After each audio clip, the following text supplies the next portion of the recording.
أشهد أن محمدًا رسول الله. لله رب العالمين والصلاة والسلام على سيد الأنبياء والمرسلين وعلى آله وأصحابه أجمعين. أما بعد فأعوذ بالله من الشيطان الرجيم. بسم الله الرحمن الرحيم. النبي أولى بالمؤمنين من أنفسهم. صدق الله مولانا العظيم. قال الله تعالى في القرآن المجيد والفرقان الحميد: إن الله وملائكته يصلون على النبي يا أيها الذين آمنوا صلوا عليه وسلموا تسليما. اللهم صل على سيدنا ومولانا محمد وعلى آل سيدنا ومولانا محمد وبارك وسلم وصل عليه. الصلاة والسلام عليك يا سيدي يا رسول الله وعلى آلك وأصحابك يا سيدي يا حبيب الله. محبت سے پڑھیے: مولاي صل وسلم دائما أبدا على حبيبك خير الخلق كلهم. حمد و صلاۃ و سلام کے بعد معزز حاضرین و سامعین، قرآن مجید فرقان حمید میں سے ایک مقام مقدس سے آیت کریمہ کا حصہ تلاوت کرنے کا شرف حاصل کیا. مختصر سے وقت میں چند باتیں اسی آیت کریمہ کے تحت اپنی گفتگو کو آگے بڑھاتے ہوئے عرض کروں گا. وما توفیقی الا باللہ العلی العظیم. آپ جانتے ہیں کہ ویسے تو یہ مہینہ ماہ ربیع الثانی ربیع الاخر مہینہ ہے، اور آج کی جو خصوصی تاریخ ہے وہ 11 ربیع الاخر 11 ربیع الثانی کی تاریخ ہے. اور یہ تاریخ بالخصوص نسبت رکھتی ہے، اور یہ تاریخ عرف عام کے اندر بھی مقبول، معروف اور مشہور ہے. اس عظیم المرتبت ہستی کے ساتھ، ان کی نسبت کے ساتھ کہ جنہیں دنیا پیران پیر، روشن ضمیر، غوث اعظم دستگیر الشیخ السید عبدالقادر جیلانی نور اللہ تعالی مرقدہ قدس سرہ العزیز کے نام نامی اسم گرامی سے جانتی، پہچانتی، مانتی اور یاد کرتی ہے. تسلسل چل رہا ہے محبوب سبحانی کی شان. 11ویں والے پیر کی بات بھی ہوتی ہے اور ہوتی رہے گی، لیکن جس تسلسل پر ہم چلے ہیں اسی تسلسل کو ہم نے آگے بڑھانا ہے. اور اسی تسلسل کو بڑھاتے ہوئے میں نے ایک آیت کریمہ اور اس کے ضمن میں چند آیات کریمہ گزشتہ جمعہ المبارک اور ایک حدیث مبارکہ پیش کی تھی کہ جس کی روشنی میں عقیدہ حیات النبی صلی اللہ علیہ وسلم اور ساتھ ہی عقیدہ حاضر و ناظر کے حوالے سے چند باتیں اور ان کے اس بات کے اندر چند دلیلیں آپ نے سماعت کی تھیں. موضوع آپ کے ذہنوں میں ایک جمعے سے نہیں کئی مہینوں سے ہے. کی آواز مزید اس کو نہ کھولیں. حیات النبی کے حوالے سے بھی کہ وفات النبی کے قائل ہو کر حیات النبی کی بات ہے. نہ یہ کہ حضور کی وفات، حضور کا وصال نہیں مانتے۔ ایک، اس پر تفصیلی گفتگو ہوئی۔ نمبر دو، جو مغالطہ لوگوں کے ذہنوں میں ڈالا جاتا اس کا رد، کہ حضور کو جسم کے ساتھ بالفعل ہر جگہ ایک ہی وقت میں یہ جسم کے ساتھ ہر جگہ حاضر ناظر مانتے ہیں، تو یہ بھی عقیدہ حق اہل سنت و جماعت نہیں ہے۔ عقیدہ حق اہل سنت و جماعت یہ ہے کہ حضور حاضر و ناظر ہیں، مگر حضور صلی اللہ علیہ وسلم، تمہید پچھلے دن میں تھی، آج نتیجہ ہے، حضور صلی اللہ علیہ وسلم اپنی قبر انور میں زندہ جاوید موجود ہیں، اور جو موجود ہو وہ حاضر ہوتا ہے۔ ہم موجود ہیں اپنے حساب سے، ہم دیکھنے والے ہیں اپنی قوت کے حساب سے، اور ایک قوت قدسیہ ایسی ہے جو اپنی قوت اور طاقت کے حساب سے حاضر بھی ہے اور ناظر بھی ہے۔ بات ذات مصطفیٰ کے حاضر اور ناظر ہونے کی ہے۔ حضور اپنی قبر انور کے اندر زندہ جاوید موجود ہیں، حاضر ہیں، اور وہاں سے حضور ساری عالم، ساری امت کو مشاہدہ فرما رہے ہیں۔ یہ ایک موضوع ہے حاضر اور ناظر کی بات کا۔ نمبر دو، اسی میں اضافہ ہوگا، اور وہ یہ کہ حضور حاضر ہیں اور حضور اپنی قبر انور سے سارے عالم کو مشاہدہ فرما رہے ہیں، حضور کی نظروں کے سامنے ہیں، اس لیے حضور ناظر ہیں۔ نمبر دو یہ کہ وہ اگر چاہے تو اللہ کی عطا سے ناظر ہونے کے ساتھ ساتھ جہاں چاہتے ہیں عالم کے اندر، کائنات کے اندر وہ تشریف لے جا سکتے ہیں، وہ حاضر ہو سکتے ہیں۔ نمبر دو، اور نمبر تین اسی میں بات یہ ہے کہ وہ ایک وقت کے اندر بیک وقت ایک نہیں کئی جگہوں پر بیک وقت بھی ایک ہی وقت کے اندر متعدد جگہوں پر حاضر اور ناظر ہو سکتے ہیں۔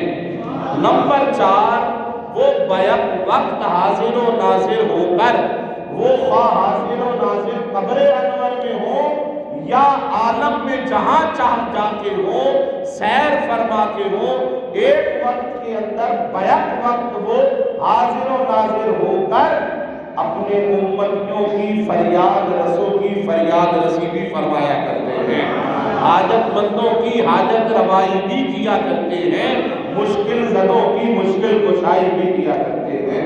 بس یہ مفہوم ہے جس کو اتنا مڑوڑ کے لوگوں نے اپنے مطلب کو ظاہر کرنے کے لیے اور اس عقیدے کو غلط کرنے کے لیے بہت سی غلط تعویلات گھڑی ہیں، اور اس میں آپ نے قبر کی مثال سن لی، حدیث مبارکہ آپ نے وما ارسلناک الا رحمۃ للعالمین کی مثال سن لی، وَاعْلَمُوا أَنَّ فِيكُمْ رسول اللہ کی مثال سن لی، وَمَا كَانَ اللَّهُ لِيُعَذِّبَهُمْ وَأَنْتَ فِيهِمْ کی مثال سن لی۔ میں ربط اس لیے جوڑ رہا ہوں تاکہ باقیوں کا ربط بھی جڑ جائے۔ اگلی آیت کریمہ اللہ قرآن میں فرماتا ہے النبی اولیٰ بالمؤمنین من انفسہم، ترجمہ کیا ہے؟ یہ عظمت و شان والا نبی یہ مومنین کی جانوں سے بھی زیادہ قریب ہے۔ میں اگر اس کا ترجمہ اپنے حساب میں کہوں، کسی اپنے مفسر کی بات کر کے بتاؤں تو بھی بات بنتی ہے، لیکن اگر مخالفین کے گھر سے گواہی مل جائے تو وہ بڑی زور آور ہوا کرتی ہے۔ مولانا قاسم نانوتوی نے بھی تحذیر الناس کے اندر النبی اولیٰ بالمؤمنین من انفسہم کے تحت لکھا، اور ترجمہ کرتے ہوئے لکھا کہ اولیٰ کا معنی صرف قریب نہیں ہے بلکہ اولیٰ کا معنی قریب تر ہے۔ یہ نبی مومنوں کی جانوں سے بھی زیادہ قریب تر ہے۔ اب میں آپ کو ایک مثال سمجھاتا ہوں، اور مثال آپ میں سے بہت سے یہ احباب جانتے بھی ہیں، اور وہ کیا ہے؟ بہت زور کی ٹھوکر لگی پاؤں پہ، درد ہوا، بے ساختہ آواز نکلی، میری جان نکل گئی، بڑے زور کا جھٹکا لگا ہاتھ میں، کوئی درد ہوا، کوئی ہڈی ٹوٹی، بے ساختہ آواز نکلی، میری جان۔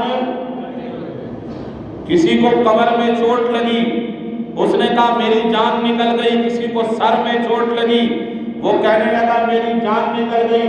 اور یہ بھی اٹھائیے، انسان کے سب سے زیادہ قریب اس کی جان ہے. آدمی کے سب سے زیادہ قریب اس کی اپنی جان ہے، لیکن اس کو پاؤں پہ چوٹ لگے، کہتا میری جان. ہاتھ پہ لگی جان، کمر پہ لگی جان، آنکھ پہ لگی جان، سر پہ لگی جان، نکل گئی. ابھی تک پتہ نہیں چلا جان ہے کدھر. ہے قریب، لیکن یہ پتہ نہیں ہے کہ جان کتنی قریب ہے، جان کہاں ہے. پاؤں پہ لگے تو وہاں جان، ہاتھ میں لگی تو وہاں سے جان نکل گئی. ابھی تک یہ تعین نہیں ہو سکا کہ انسان سے اس کی جان کتنی قریب ہے، اور انسان سے سب سے زیادہ اس کی جان ہی قریب ہے. مگر اللہ کا قرآن کہتا ہے یہ نبی ایسی عظمتوں والا ہے، ارے جتنی تم سے تمہاری جان قریب ہے یہ اتنا بھی نہیں بلکہ جان سے بھی زیادہ قریب ہے.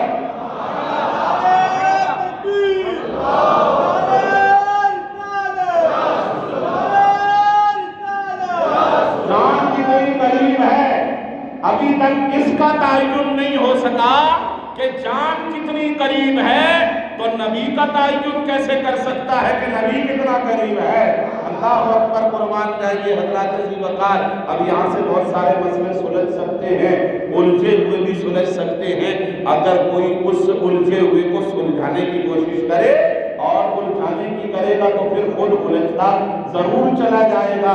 اللہ اکبر حضرات ذی وقار. دوسری آیت کریمہ آپ کے سامنے اسی موضوع پر پیش کروں تو اللہ تعالیٰ نے قرآن میں فرمایا کہ سبحان اللہ، وَلَقَدْ جَاءَكُمْ رَسُولٌ مِّنْ أَنفُسِكُمْ عَزِيزٌ عَلَيْهِ مَا عَنِتُّمْ حَرِيصٌ عَلَيْكُمْ بِالْمُؤْمِنِينَ رَءُوفٌ رَحِيمٌ. البتہ تحقیق آیا تمہارے پاس رسول، بڑی شانوں والا، بڑی عظمتوں والا رسول، من انفسکم، تم ہی میں سے، عزیز علیہ ما عنتم، جس پر تمہارا مشقت میں پڑنا گراں گزرتا ہے. اس آیت کریمہ کے تحت مفسرین کرام فرماتے ہیں کہ اگر آپ اس آیت میں غور کریں تو آپ کو اس آیت میں مسئلہ حاضر و ناظر سمجھ آئے گا.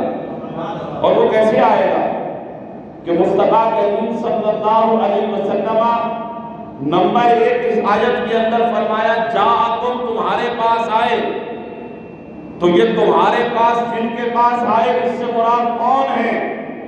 فرمایا یہ تا قیامت تک آنے والے لوگوں کو کہا گیا کہ یہ تمہاری طرف اللہ کے رسول تشریف لائے. صرف اس مخصوص وقت کے لیے لوگوں کو مخاطب نہ کیا گیا. پتہ چلا اس آیت میں جب تا قیامت تک آنے والوں کے لیے حضور کے آنے کی بات ہو رہی ہے تو جو بات آیت میں ہے وہ بھی آنے والوں تک کے لیے بیان کی جا رہی ہے. جاءکم رسول من انفسکم، دوسری بات یہ جو عظمت و شان والا رسول تمہاری طرف آیا ہے یہ تم ہی میں سے آیا ہے، یہ تم ہی میں سے. یہ بات انفسکم نہ کہا جاتا، منکم کہا جاتا، تب بھی بات تھی، لیکن منکم نہ کہا گیا، من انفسکم کہا گیا. تو پتہ چلا یہ رسول جو تشریف لائے نمبر 1 تا قیامت تک والوں کے لیے خطاب ہے، اور نمبر 2 منکم نہیں من انفسکم کہہ کے بتایا یہ تمہارے ہی میں سے تشریف لایا ہے. اللہ اکبر، قربان جائیے. اس سے پتہ چلتا ہے کہ مصطفیٰ جان رحمت صلی اللہ علیہ وسلم ہر فرد کی جان کے اندر موجود ہیں، اس طرح سے موجود ہیں کہ جس طریقے سے قلب میں جان ہوا کرتی ہے یا آنکھ میں نظر ہوا کرتی ہے. اللہ اکبر، قربان جائیے. عزیز علیہ ما عنتم، جن پر تمہارا مشقت میں پڑنا گراں ہے. یہ موضوعات دوبارہ زندہ کرنے پڑ گئے، اس لیے کرنے پڑ گئے کہ ہمارے لوگوں کو یہ موضوعات بھولنے لگ گئے۔ عزیز علیہ ما عنتم، آج اگر یہ بات میں پھر بار بار کہتا ہوں، ہماری تقریریں عقیدہ حق کی بات میں ہوتی ہیں، فرقہ واریت کی بات میں نہیں ہوتی ہیں۔ کہ جو نبی کو منبر پر بیٹھ کے مردہ ثابت کرے یہ فرقہ واریت ہے، جو مسلمانوں کو مشرک ثابت کرے اس کو فرقہ واریت کہتے ہیں۔ آج ایک لڑکا چلا گیا کہیں پڑھنے 4 کتابیں، اور وہ آ کے کہتا ہے کہ تمہارا عقیدہ غلط ہے، تم مشرک ہو یا رسول اللہ کہتے ہو یا غوث اعظم دستگیر کہتے ہو۔ لیکن اگر پہلے والا بزرگ ہوتا تھا تو وہ پاؤں سے چپل اتارتا تھا اور اسے چپل لگاتا تھا کہ تو مجھے بتانے لگا ہے کہ میرا عقیدہ کیا ہے کیا نہیں ہے۔ لیکن آج یہ ہے کہ آج ایک کتاب کا سامنے حوالہ ہو اور پھر ہم یہ نہ کریں کہ ہم اپنی کتابوں کو کھولیں، معلوم کریں، ہاں جی ٹھیک ہی ہے، اگر یہ کوئی بات لے کے آیا ہے تو پھر آپ کے کل تک کے نظریات کیا تھے؟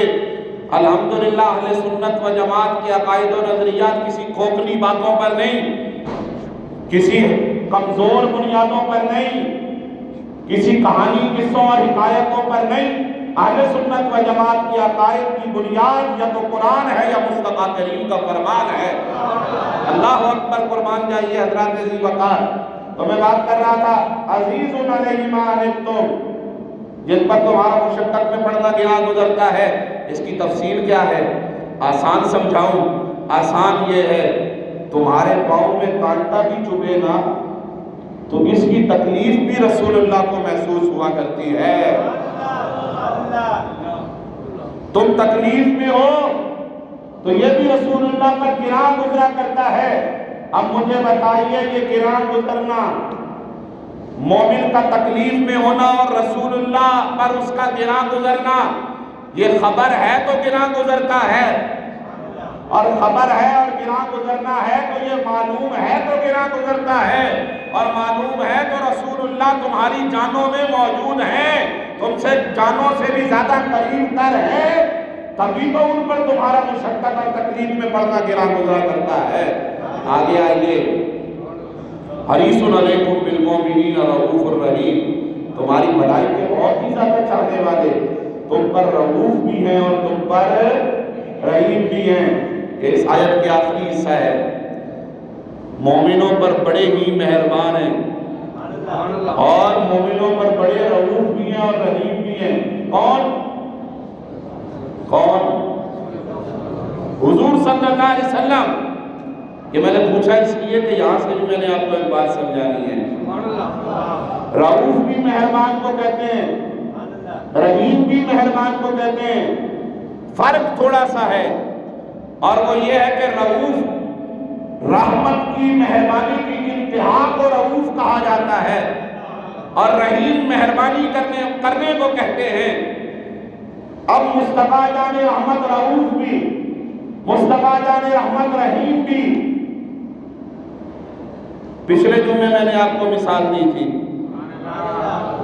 رحم کرنے والا موجود ہی نہ ہو تو وہ رحم کیسے کرے گا؟ مہربانی کرنے والا خود ہی نہ ہو تو وہ مہربانی کیسے کرے گا؟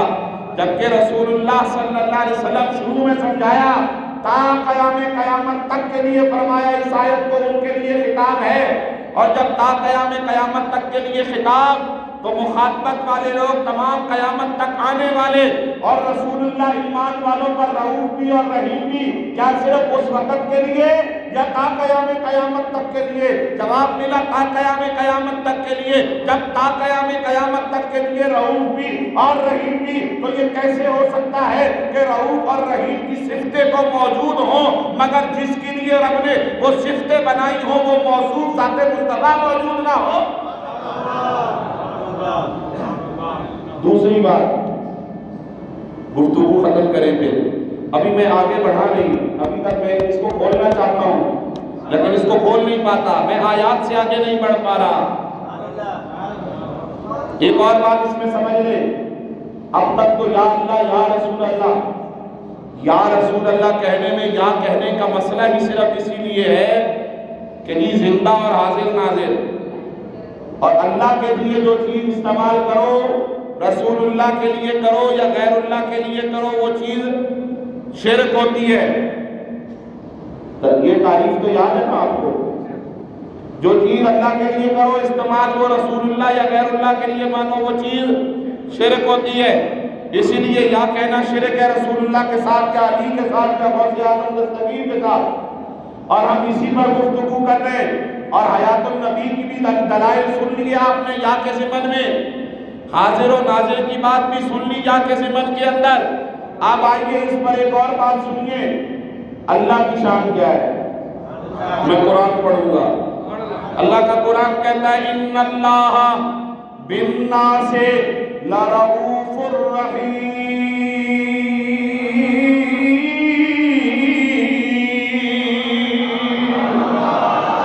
اللہ کی شان یہ ہے کہ اللہ رؤوف بھی ہے اور رحیم بھی ہے۔ اللہ کیا ہے؟ رؤوف بھی ہے اور اللہ کے لیے جو مانو بندے کے لیے مانو تو شرک ہے۔ میں نے قرآن پڑھا، کسی بریلوی کی لکھی ہوئی کتاب نہیں پڑھی، کسی سنی کی لکھی ہوئی تحریر نہیں پڑھی، اللہ کا قرآن پڑھا ان اللہ بالناس لرؤوف الرحیم۔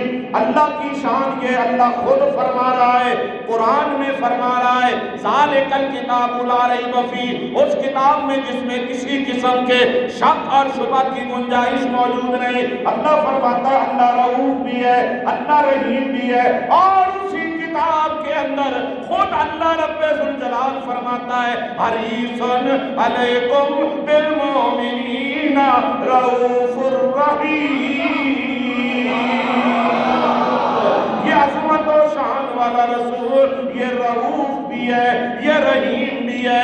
بتاؤ نا، اگر اللہ کو رؤوف اور رحیم مانے اور رسول اللہ کو بھی رؤوف اور رحیم مانے، یہ قرآن شرک سکھا رہا ہے، قرآن شرک کا راستہ بتا رہا ہے، قرآن شرک کی تعلیم دے رہا ہے۔ نہیں نہیں، قرآن شرک کی تعلیم نہیں دے رہا، قرآن بتا رہا ہے جو شان اللہ کے لیے مانو گے وہ اللہ کے لیے ذاتی ہوگی، اور بندے کے لیے مانو گے تو اللہ کی عطا سے ہوگی۔ اللہ کو مان جائیے۔